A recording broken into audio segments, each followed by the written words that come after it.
everybody. It's Valerie again with the US Canada portion of Meant to Be Well. And we are currently on our 10th speaker of day 2. And my incredible speaker right now is Liz Kent. And she is amazing. And I want to tell you guys more about her and what she'll talk with us today. So, Liz is joining us from Maryland, United States. And Liz Kent is a licensed therapist and mom coach. She helps moms overcome the challenges of motherhood with confidence and resilience.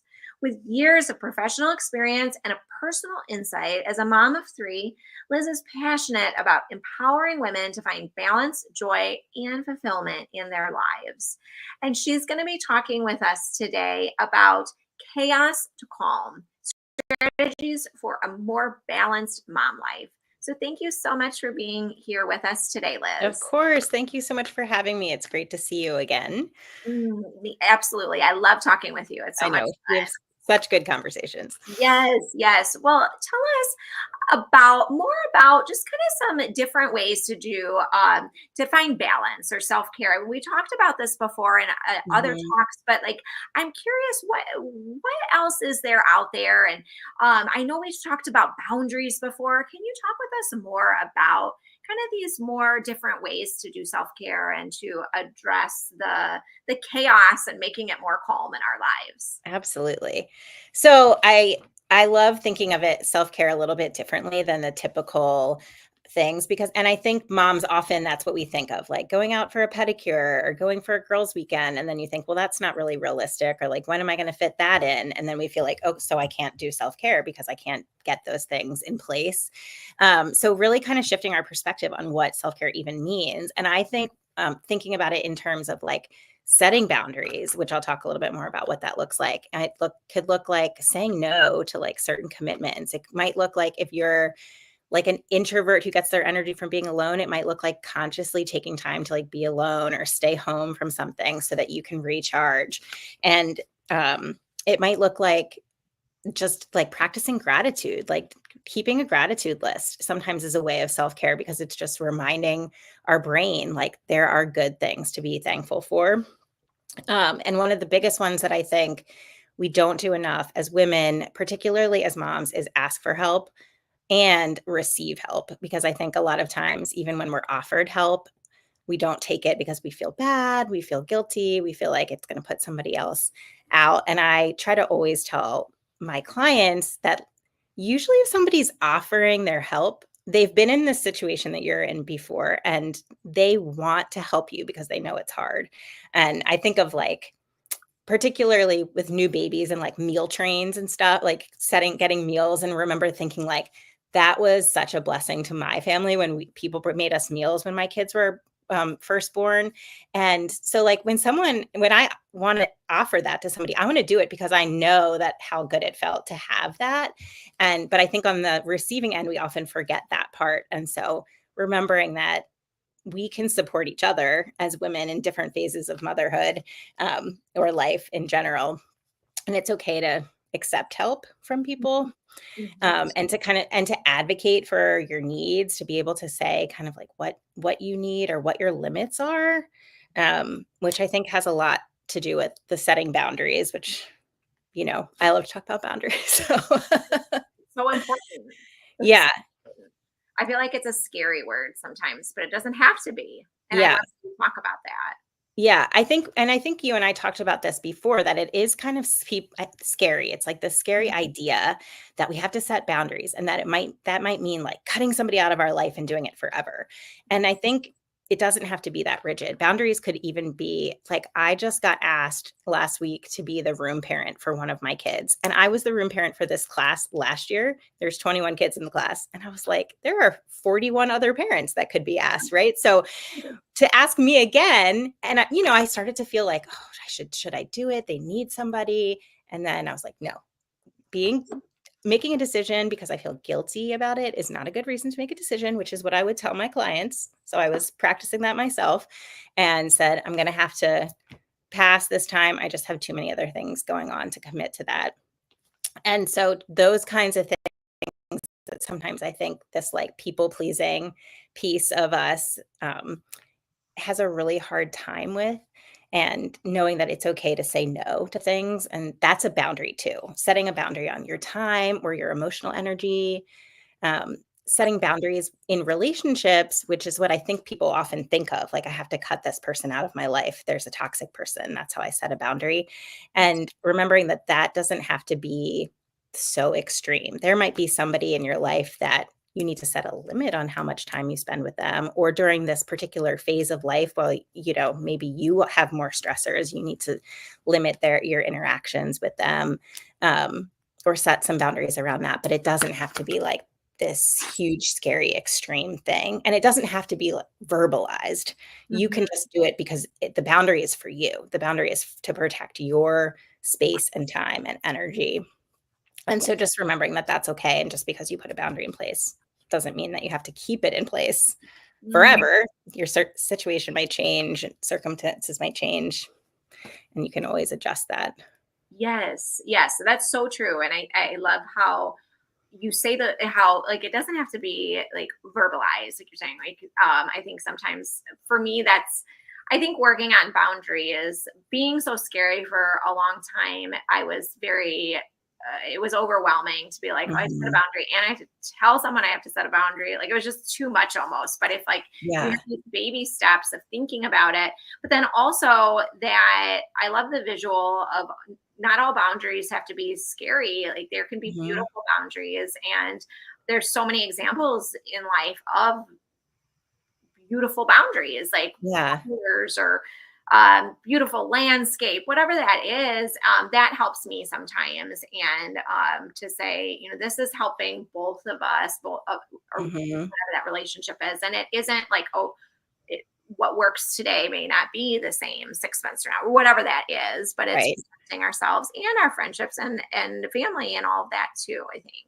Yeah. I can't remember if we talked about this before, you and I, but there was a research study where they actually took two groups of kids and they put them in like a yard to play, and one of the yards had a fence, a physical boundary, and the other one didn't. And in the one Mhm. with the fence, the kids literally explored all the way up to the boundary because they Mhm. knew how far they could go and where they could stop.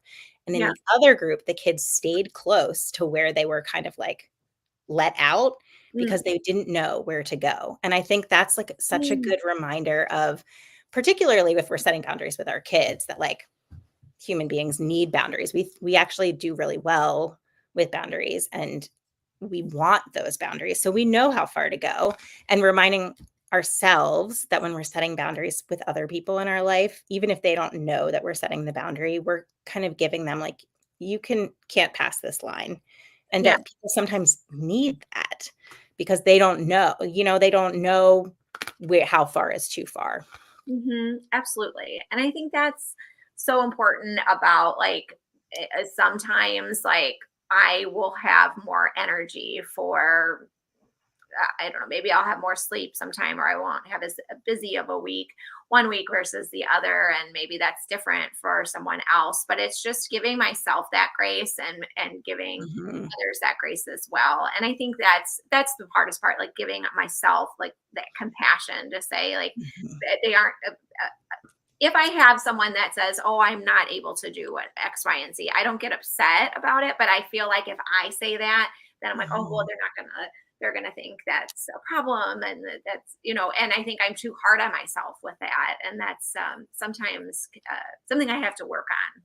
Yeah, and I think that's so common for so many women that Mhm. we're, you know, just like of get in that position of that. And I feel like we don't practice enough self-compassion, and we don't give ourselves enough grace, and we're trying to live up to all these like expectations of what society is putting on us, which is not realistic. And we are so much kinder to like our friends or other moms in the same position than we are to ourselves. And so that is like a technique that I use with clients sometimes, is just like practicing, what would you say in this situation to your best friend if she was going through the same thing? You would not talk to her the way you were talking to yourself in your head. And but just becoming aware of that, because sometimes I think we talk to ourselves so negatively and we don't even realize it.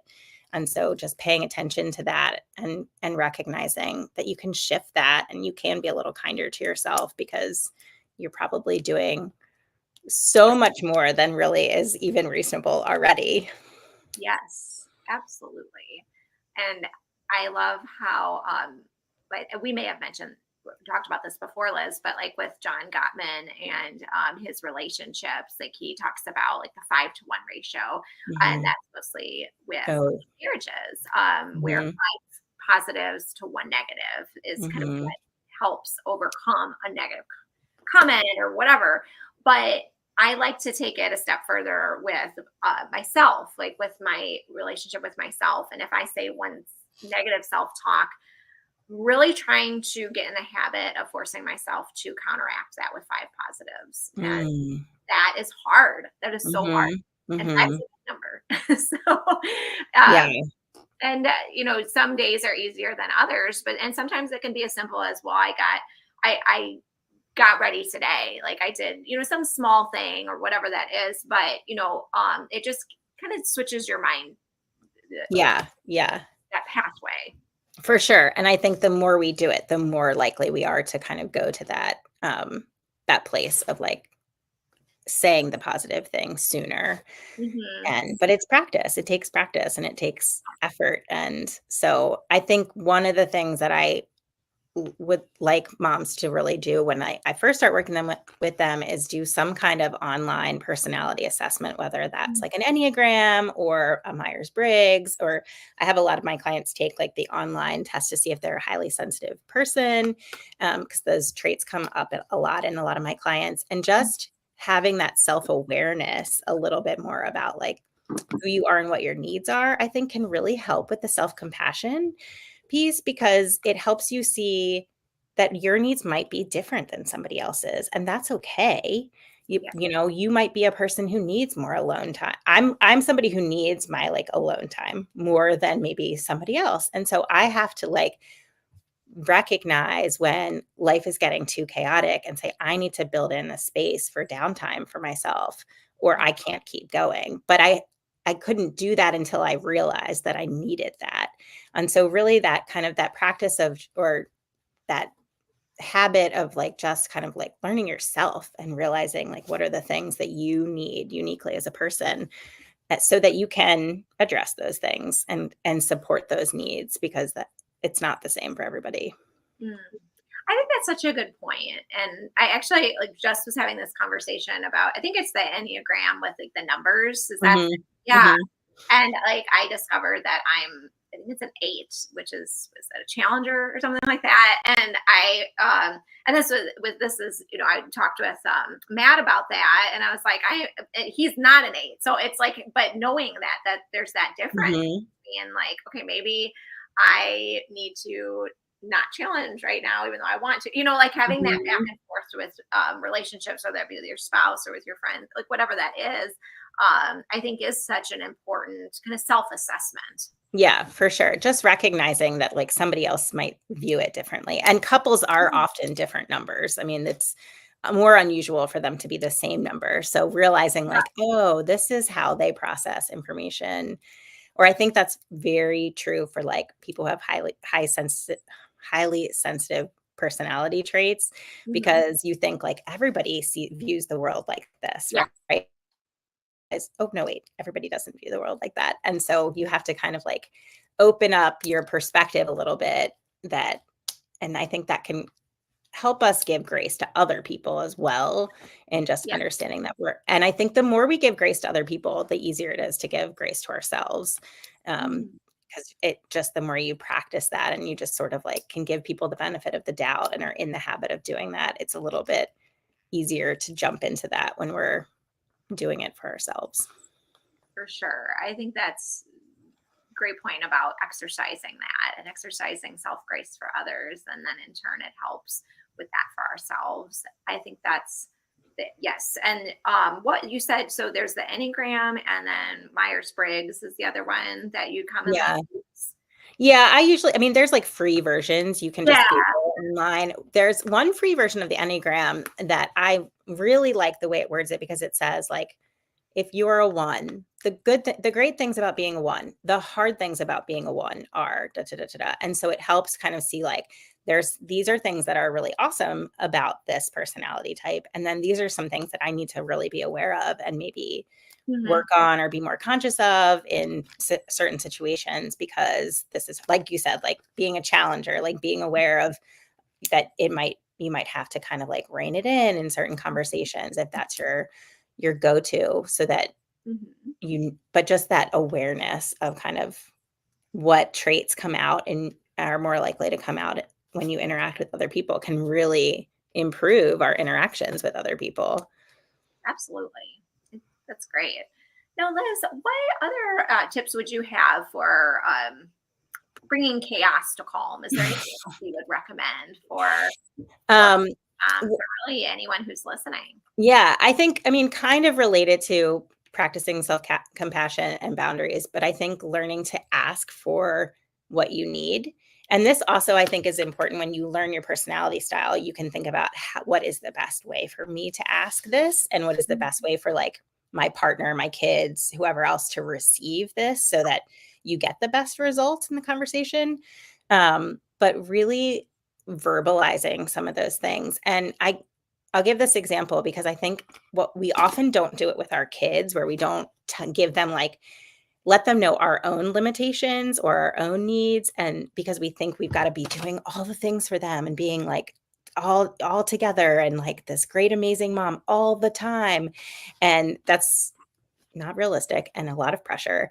And I have conversations with my kids a lot around, I make my kids do like more chores maybe than the average person. And they have been folding their laundry for quite a few years now. And they're always like, "Oh, I don't want to do the laundry," But I have conversations with them regularly, like, but you do want me to like go outside and throw a football with you. You do want me to read this chapter in this book to you. And I have more time to do those things if everybody pitches in and helps out with the household stuff. Mm. And so that they have an understanding, like, I'm not just making you do your laundry because I'm trying to be a jerk. And like, Mhm.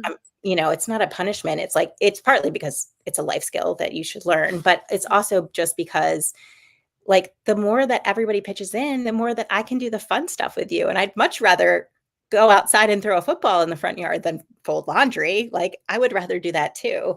But and so I think it's really important just to kind of have those conversations, or like, I think I told you before about how I like committed to way too many field trips at my kids' Oh, school. And yeah. then the next year I was like, oh, guys, I don't think I can. I love going on field trips.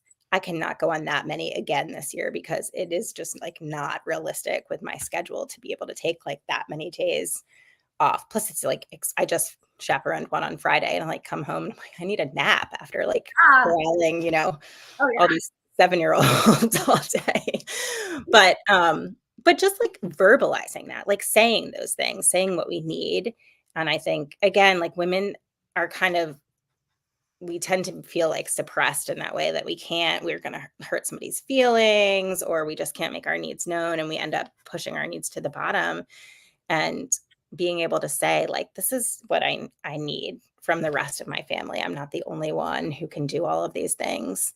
Mhm. um, because if you don't say it, nobody knows, especially kids, because they don't understand. They just think things get done behind the scenes.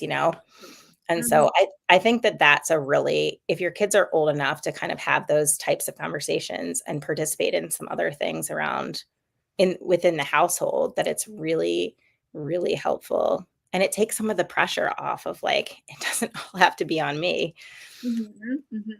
Absolutely. I think that's a great point, and I think it's hard, as you're saying, like sometimes, or at least for me, I feel like I can't. I think people know what I'm thinking, like with my family, and Mhm. I assume that they know like whatever the schedule is for the day, but they don't unless you verbalize that. And I remember when I first started this, and this journey was, like the whole NICU thing and all of that. But also, I remember my daughter was about like 18 months old or so, and um, I don't remember what it was. I scolded her. I don't remember why, but I remember thinking like, oh, maybe that was, maybe I yelled a little too much there. And I remember there was a camera going, like one of those Nest cams or whatever. I'm like, oh, let me see, because as a musician, I like to kind of examine my performance sometimes. Something I think about. So when I watched it back, I was like, oh my gosh, like that was not what I was thinking in my mind. Like in my mind, I was thinking like she's not listening or whatever it was. Like it was justified in my mind, but on the outside, like I just looked like a mom yelling. Like Yeah. just Yeah. it was very eye opening to see it. Yeah, that's so interesting.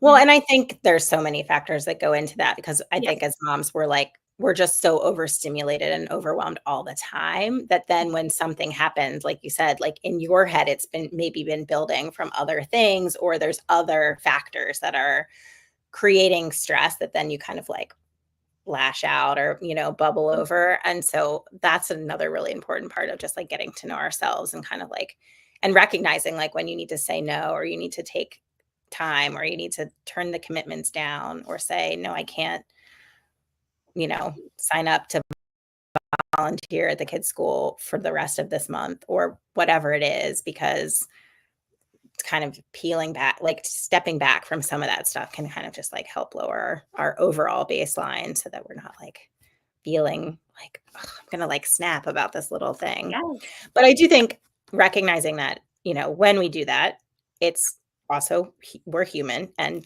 Yeah. we mess up sometimes, and giving ourselves compassion and not beating ourselves up, and just repairing it with kids, which I think is like such an important skill Mhm. for everyone involved. But being able to go to your kids and apologize is like a huge, huge thing for them to be able to like feel that, and just learn that that's how you can reconcile relationships. And just because somebody's yelled at somebody doesn't mean the friendship is over, or you don't love the person anymore, or whatever. And teaching Mm. them that through just that modeling is really helpful too.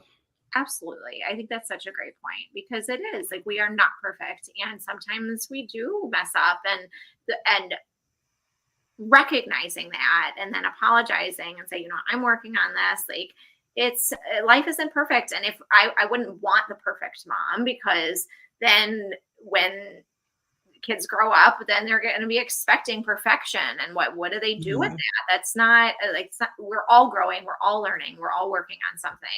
And so I think that's a great point that you're making, Liz. Yeah, yeah. And it is really like, I just had to apologize to one of my kids today for something, and I got really frustrated. She like left something at school on Friday that she needed to finish a project this weekend, and I was like, and I kind of like got really frustrated with her. And then I realized like part of it was that I was mad at myself because I had actually stuck the thing in her folder, and she doesn't bring the folder home on the weekend. And I was Mhm. like, it's also my fault, like that it wasn't here.